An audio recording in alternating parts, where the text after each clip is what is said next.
Thank you for your time. I appreciate it. You know, you can go to acting school or acting class and learn. No one can teach you what it's like to show up on a set on the first day and who's the guy running over who's saying where to park, and then why is that guy telling me to go over here, and so all of the intricacies of a day on set, what that requires is being on set. And I grew up in the business. I'd been around sets all my life, and yet I still really had no understanding of that. And I think for me, it's, you know, you only have a certain amount of psychic bandwidth during a day, and I tend to be sort of an introvert, so I tend to have to, you know, I like to sort of cubby off and go back to my nest to like rebuild my energy so I can go back. A lot of people on set like to be like out and about and talking to everybody, and it sort of depends on your demeanor, but that was something that took a long time, but anyway. 53%, over half, right? I mean, you think of a number like that. It's another really good question. I think I would say again, I can only speak for me. The prescription for me is I have to be as comfortable on set as humanly possible. By comfort, it doesn't mean like how comfortable the chair is. It's like the dynamic of the set has to be one of supporting creativity. So if there's a bad egg in there who I can sense is like the bully or working out some family shit, I usually avoid or figure out a way to siphon myself off, like I said. But for the other part of your question, I think, yeah, I think there's a definite, as anybody says, you've heard it before, it's like, yeah, the thing scared me, I felt like I had to do it. I think there's like deep truth to that, for sure. There's multiple names that come up on different things. So I was last year in Sundance 3 years ago. Was ice strapping? Yeah, were you strapping? Did you have to like... There is certainly, at least I feel, like a certain crackle between myself and another performer. I know, for example, like I felt that with Michelle Williams on Dying for Sex, and I felt it with Chris on this film. And a lot of it is just about being able to, take it or leave it, but like pass an energy safely between yourselves. And to have comfort in a charged situation, to care for each other without having that be cumbersome or like overly thought about. And you know, there's a scene in the movie where our characters have a really, really upsetting argument, and in between takes, that was the day that Chris and I were goofing around the most. We were going from anger and crying to making the dumbest jokes, and I think that is what on-set chemistry can really feel like. It's that you could be anyone with that other person. Yeah. Those are only two of the very many. I love acting.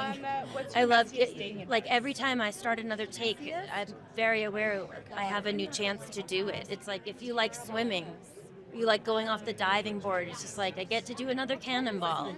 And there is, eventually I think sometimes you wear yourself out, but that also is a wonderful feeling. I think if the writing is good, you find something new every time.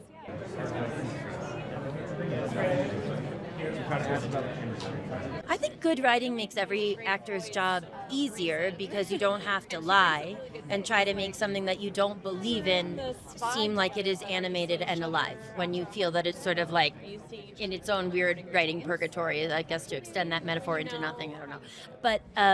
But I do feel like there certainly is a good amount of it's not pressure, but it's an awareness of being entrusted with something very valuable, and that's a sign of success. So I like that.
We're hoping to have somebody over here soon to fix that. But there's other locations that are open selling right now. Oh, okay.